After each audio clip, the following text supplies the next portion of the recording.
नमस्ते दीदी भैया, देखिए हमारे यूट्यूब चैनल पर जा रहा है बेटी विवाह गीत। पसंद आए तो लाइक शेयर करिए, घंटी ना बोल रहा घंटी जरूर दबाइए, फुल आवाज में देखिए और शेयर जरूर करिए। कहू देखी मोरे बाबा मछरी छलकलियो, कहू देखी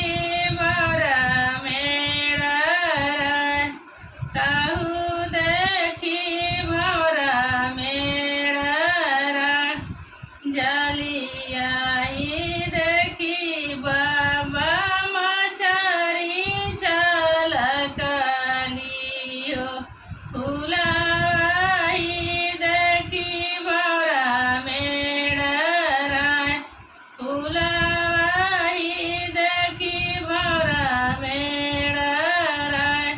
कहू देखिए बाबा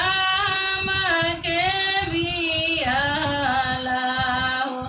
कहू देखी दियल कन्यादान, कहू देखी दियल कन्यादान, घरवाही देखी बेटी तुमके बियाली हो, बर देखी दियली कन्यादान, बर देखी दियली कन्यादान, कहू देखिए चाचा मछरी छलकलियो, कहू देखी भौरा मेरा रईला हो, जलिया ही देखी बेटी मछरी छलकलियो, फुलवाही देखी भौरा मेरा रईला हो, फुलवाही देखी भौरा मेरा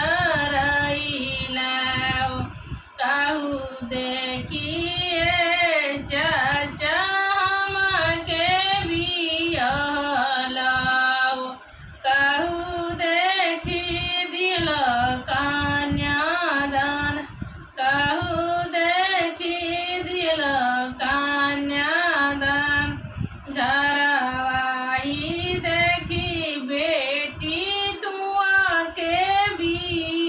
बियाली हो, बर देखी दियली कन्यादान, बर देखी दियली कन्यादान, कहू देखी